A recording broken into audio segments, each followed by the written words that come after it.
Hello everyone, this is Shivangi. Welcome to shift classes. तो ये हमारी थर्ड वीडियो है एमसीक्यूज़ को लेकर। तो अगर आप पीजीटी इकोनॉमिक्स या फिर यूजीसी नेट इकोनॉमिक्स की प्रिपरेशन कर रहे हैं तो आप चैनल को सब्सक्राइब कर सकते हैं। तो कल लास्ट वीडियो में हम लोगों ने 15 क्वेश्चन डिस्कस करे थे इलास्टिसिटी से रिलेटेड। आज भी हम फिर 15 क्वेश्चन डिस्कस करने वाले हैं। तो आज क्वेश्चन जो है फिगर से रिलेटेड है। तो हमें डिमांड कर्व को आइडेंटिफाई करना है जिसमें इनिशियल प्राइस जो था वो 500 था, मींस 500 था स्टार्टिंग में प्राइस, फिर यहाँ 600 दिख रहा है। इसका मतलब प्राइस क्या हुआ, इंक्रीज। और क्वांटिटी कितनी थी इनिशियल, 23। तो जब प्राइस 500 था, क्वांटिटी 23, प्राइस इंक्रीज हुआ तो क्वांटिटी डिमांडेड क्या हो जाएगी, कम। अब आप यहाँ देख सकते हैं कि प्राइस में कितना चेंज आ रहा है, इतना चेंज आ रहा है, ज़्यादा चेंज आ रहा है प्राइस में, लेकिन डिमांड में इतना चेंज नहीं आ रहा। भाई कम तो होगी, प्राइस बढ़ने से जो डिमांड है वो कम तो होगी। तो यहाँ पे हमें बताना है कि कौन सा डिमांड, यहाँ पे कौन सी डिमांड है, यूनिटरी इलास्टिक है, इनइलास्टिक है या इलास्टिक डिमांड है। इलास्टिक डिमांड जब होती है जब ज़्यादा चेंज आता है, ठीक है। यूनिटरी जब होती है जितना प्राइस में चेंज आ रहा है उतना ही डिमांड में चेंज आ रहा है। और इनइलास्टिक डिमांड है यहाँ, क्योंकि प्राइस में ज़्यादा चेंज आने से आपके डिमांड में इतना चेंज नहीं आया, आपकी डिमांड कम से शिफ्ट हुई है, ठीक है। कम से जो है यहाँ पे मूवमेंट हो रही है डिमांड कर्व में। जब अपने प्राइस में क्या होता है, चेंज आता है, ठीक है, अपने प्राइस में चेंज आता है प्रोडक्ट के, तो ये क्या होती है, मूवमेंट होती है डिमांड कर्व में। क्या हो रही है, मूवमेंट हो रही है। तो प्राइस में ज़्यादा चेंज है और डिमांड में कम।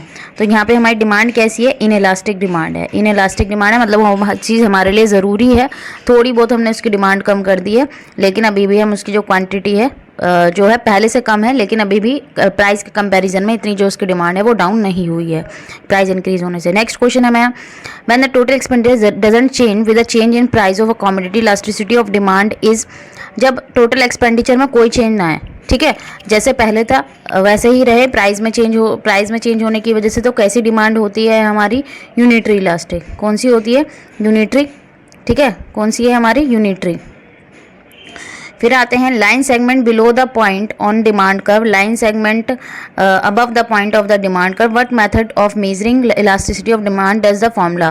तो कौन सा फॉर्मूला यहाँ पे यूज़ होता है जब हम लाइन सेगमेंट क्या लेते हैं, डिमांड कर्व के अबव वाला हिस्सा, ठीक है, बिलो, ये हमारा डिमांड कर्व है, ठीक है। हम इसमें पॉइंट डिवाइड कर लेते हैं, A B C D E, ठीक है। तो हमने सी से अगर हम मेजर कर रहे हैं तो line segment below the point on demand curve, point below कौन से, डी ले लिया, ठीक है। और line segment above the point of demand curve, A B. तो ये कौन सा मेथड होता है मेजर करने का डिमांड, तो ये इलास्टिसिटी डिमांड करने का पॉइंट मेथड होता है, ठीक है। फिर नेक्स्ट क्वेश्चन है हमारा, यहाँ न्यूमेरिकल हमें दे रखा है, price of a commodity rise from 5 to 6। 5 to 6 हो गया तो हमारा प्राइस, इनिशियल प्राइस कितना था 5, न्यू प्राइस कितना है 6। Demand fall from 100 to 80। तो इनिशियल क्वांटिटी थी हमारी 100, न्यू क्वांटिटी है हमारी कितनी, 80। तो प्राइस में इंक्रीज होने से डिमांड डिक्रीज होगी, ठीक है। तो हमें प्राइस इलास्टिसिटी ऑफ डिमांड बतानी है यूजिंग परसेंटेज मेथड। तो पहले हम यहाँ पे चेंज इन क्यू और चेंज इन पी निकाल लेंगे। Change in Q, change in P क्या होता है, चेंज इन पी क्या होता है कि प्राइस हम माइनस करते हैं, 6 - 5 कितना हो गया, सॉरी ये पहले पी निकाल रहे हैं हम, ठीक है। प्राइस में कितना चेंज आया है, 1 रुपीज़ का चेंज आया है, 1 रुपीज़ से क्या हो गया, इंक्रीज। और क्वांटिटी में कितना चेंज आया हमारा, 20। कितना चेंज आया, 20, ठीक है।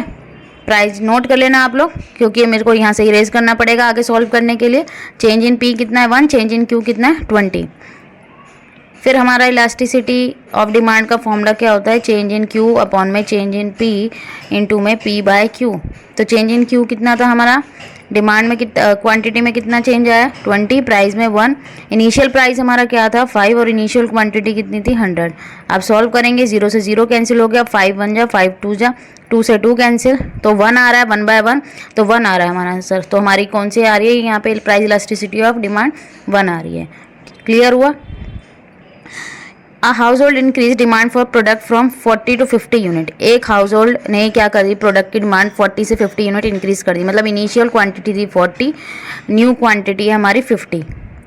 When it's price fall bye 10%। अब प्राइस का जो दे रखा है वो परसेंटेज में दे रखा है हमें कि कब इंक्रीज हुआ है। भाई आप डिमांड इंक्रीज कब करते हो, जब प्राइस क्या होते हैं, कम होते हैं। तो प्राइस हमें परसेंटेज में दे रखी है कि प्राइस जो है 10% से गिर गया है, तो हमें प्राइस इलास्टिसिटी ऑफ डिमांड निकालनी है। तो हमें क्वांटिटी को भी किस में कन्वर्ट करना पड़ेगा, परसेंटेज में कन्वर्ट करना पड़ेगा। कैसे कन्वर्ट करेंगे हम, हमारा परसेंटेज में चेंज करने का, परसेंटेज ऑफ क्वांटिटी डिमांडेड, ठीक है। क्या फॉर्मूला होता है, चेंज इन क्यू अपॉन में इनिशियल क्यू इंटू में 100। तो क्वांटिटी में कितना चेंज आया, पहले 40 थी अब 50 हो गई, तो कितना चेंज आया, 10 का इनिशियल क्वांटिटी हमारी कितनी थी 40 इंटू में 100।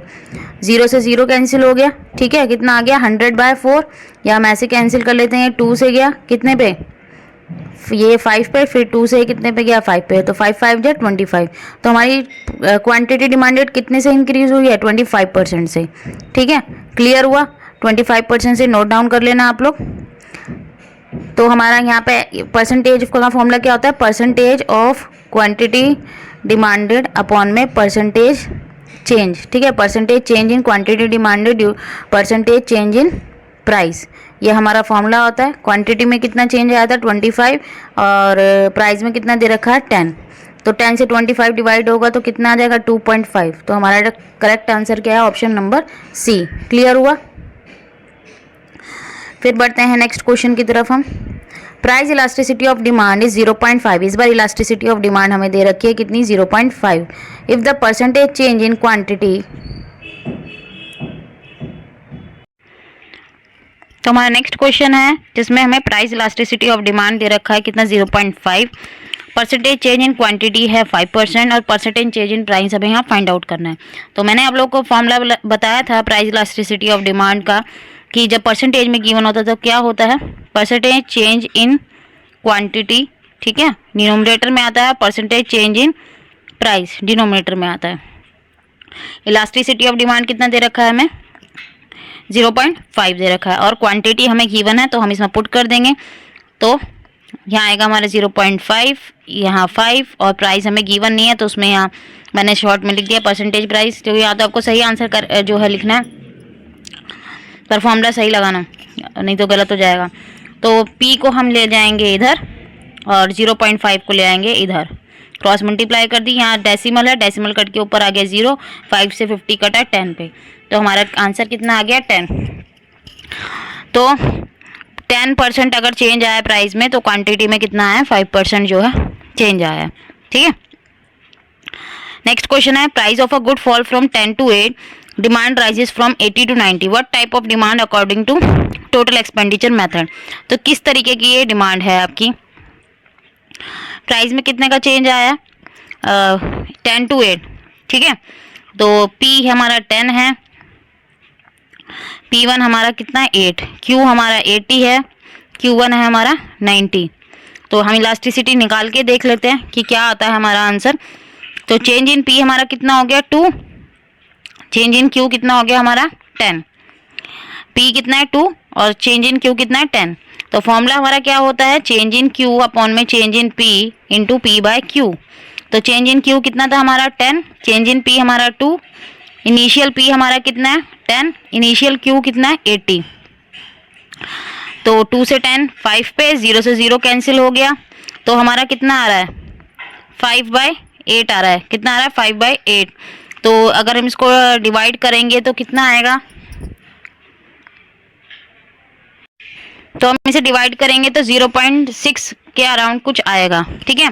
तो लेस देन 1 आ रही है, तो लेस देन 1 आ रही है हमारी इलास्टिसिटी यहाँ। तो हमारा जो करेक्ट आंसर है वो है इनइलास्टिक। ग्रेटर देन 1 होती है तो इलास्टिक होता है, इक्वल टू 1 होती तो हमारा इलास्टिक होता, ठीक है, और ग्रेटर देन 1 होती तो परफेक्टली इलास्टिक होता। तो अब आते हैं 23 क्वेश्चन पे। यहाँ में प्राइस इलास्टिसिटी ऑफ डिमांड दे रखा है 1.5। Price fall from by 1 rupee it quantity demanded rises from 30 to 33 units. अब देखो यहाँ क्या लिखा है, बाय प्राइस फॉल्स बाय ₹1। तो यहाँ हमें चेंज इन P जो है वो डायरेक्ट गिवन है, ठीक है। चेंज इन P हमें यहाँ डायरेक्ट गिवन है। डिमांड जो है राइज हो गई है 30 से 33। अगर प्राइस 1 से गिरा, हमें नहीं पता प्राइस पहले कितना था और नया कितना है, सिर्फ हमें डायरेक्ट दे रखा है कि जो चेंज इन P है वो हमारा 1 है, और जो हमारी क्वांटिटी में चेंज आया वो कितना आया 3 का आया। इनिशियल क्वांटिटी 30 थी, इलास्टिसिटी ऑफ डिमांड कितना दे रखा है 1.5। तो हमें इसमें क्या निकालना है, प्रीवियस प्राइस, ठीक है, पुराना प्राइस निकालना है। तो फॉर्मूला लगाते हैं, इलास्टिसिटी कितना है 1.5, चेंज इन क्यू हमारा कितना था 3 हो गया, ठीक है, चेंज इन पी हमारा कितना है 1, मैं डायरेक्ट कर रही हूँ। इनिशियल पी हमें नहीं पता, इनिशियल क्यू कितना है 30 है, वो हमने लिख लिया क्योंकि हमें प्रीवियस प्राइस ही निकालना है। तो 3 से 30 कैंसिल हुआ कितने पे 10 पे, तो 1.5 यहाँ क्या बचा P अपॉन 10, भाई 1 की 10 से इंटू होगी 10 ही आ जाएगा। अब ये 10 क्रॉस मल्टीप्लाई में चला जाएगा 1.5 के पास, तो कितना आ गया हमारा इनिशियल प्राइस 1.5 इंटू 10 कितना हो गया 15। तो यहाँ हमारा आंसर क्या आ गया 15 आ गया। तो 15 हमें दे रखा है यहाँ, तो यहाँ पे नहीं है 15, तो आंसर हमारा नन ऑफ द अबव है, ठीक है। A consumer buys 200 units of a good price at a 5 per unit. When the price changes, he buy only 100 unit. If the price elasticity of demand 2, change the price will be. तो हमें price निकालना है, change price, new price बताना है। 200 units bye कर रहा है price of 5 per unit, 200 कितने पे 5 पर यूनिट पे 200 यूनिट्स वो बाय कर रहा है। When the price changes, he buy only 100 unit. और जब भी प्राइस चेंज होगा, हमें नहीं पता नया प्राइस कितना है, न्यू क्वांटिटी हमें दे रखी है, न्यू प्राइस हमें नहीं पता। इलास्टिसिटी ऑफ डिमांड 2 है, इलास्टिसिटी ऑफ डिमांड कितना है हमारा 2 है, हमें चेंज प्राइस निकालना है। द चेंज प्राइस मतलब आपको P1 यहाँ फाइंड आउट करना है। अब ये आपको खुद बताना है क्योंकि मैंने आप लोगों को बता दिया किस तरीके से फॉर्मूला है, फॉर्मूले में बस आपको पुट करना है और उसके बाद आपको बताना है इसका आंसर क्या होगा। फॉर्मूले में पुट करेंगे, आपके पास जो है चेंज इन पी आ जाएगा।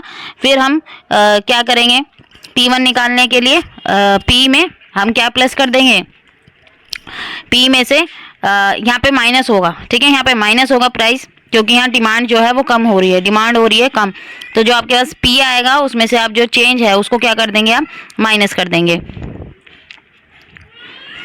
नेक्स्ट क्वेश्चन है, consumer buy 80 units of a good at a price of ₹8 per unit, price fall to 6 per unit, how much quantity will buy at a new price if the price elasticity 2।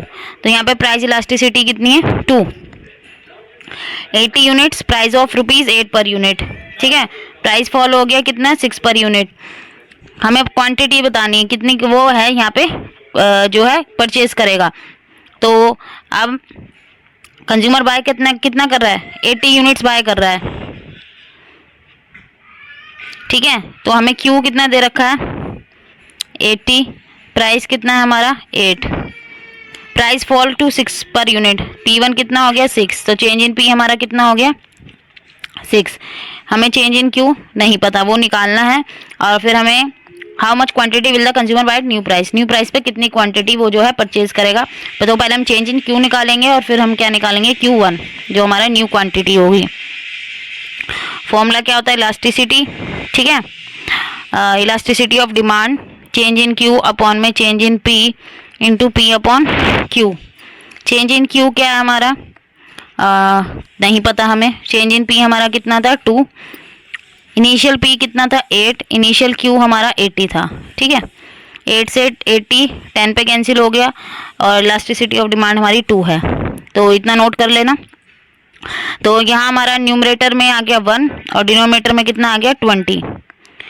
तो change in Q upon में 20 आ गया, ठीक है, यहाँ था हमारा 2, cross multiply 2 into 20 कितना आ गया 40, चेंज इन Q कितना आ गया 40। अब हमारा Q1 क्या, अब हमारा चेंज इन Q क्या होता है। अब यहाँ पे हमें ये देखना है कि प्राइस हमारी जो प्राइस है वो क्या हो रहा है डिक्रीज हो रहा है, तो इसका मतलब हमारी क्वांटिटी जो है वो क्या होगी इंक्रीज होगी, क्वांटिटी क्या होगी इंक्रीज होगी। तो इनिशियल वाले में हम जो है 40 क्या कर देंगे प्लस, इनिशियल कितनी थी 80 थी और चेंज इन Q कितना आया 40 आया, तो 80 प्लस 40 कितना हो गया 120। तो इसका करेक्ट आंसर कितना है 120। आपको ये ध्यान रखना है प्राइस घट रहा है कि बढ़ रहा है, उसी हिसाब से आपको प्लस या माइनस करना पड़ेगा, ठीक है। प्राइस बढ़ रहा होगा तो हम क्वांटिटी माइनस कर देंगे इनिशियल वाले में से, अगर प्राइस घट रहा होगा तो इनिशियल वाले में जो चेंज इन Q आया उसे हम ऐड कर देंगे। क्लियर हुआ। नेक्स्ट क्वेश्चन क्या है हमारा, तो एक क्वेश्चन चलो और कर लेते हैं हम। Which of the following is not a factor affecting price elasticity of demand? Price elasticity of demand को कौन सा जो है इफेक्ट नहीं करेगा। Availability of substitute, proportion of income span, techniques of production, number of uses of a commodity. तो कौन सा जो है इफेक्ट नहीं करेगा? भाई डिमांड्स अवेलेबल है, सब्स्टिट्यूट आपके सब्स्टिट्यूट उसी से आपकी जो डिमांड है किसी प्रोडक्ट की उसके सब्स्टिट्यूट अवेलेबल है तो कम ज़्यादा होगी। ठीक है कि भाई आप सब्स्टिट्यूट अवेलेबल है, अगर उसके सब्स्टिट्यूट के प्राइस घट रहा है तो आप उसकी डिमांड पे आप उस पर शिफ्ट कर जाओगे जो उसके सब्स्टिट्यूट है। आपकी इनकम के ऊपर कितना आप इनकम स्पेंड कर रहे हो तो इस पर ही प्राइस इलास्टिसिटी जो है। फिर है टेक्निक ऑफ प्रोडक्शन, तो इसका जो करेक्ट आंसर है वो है टेक्निक ऑफ प्रोडक्शन। ठीक है, number of uses of commodity पे भी जो है हमारी जो इलास्टिसिटी ऑफ डिमांड है वो क्या करती है, डिपेंड करती है कि हमारे लिए वो कितना ज़रूरी है। तो 6 इसका आंसर है सी।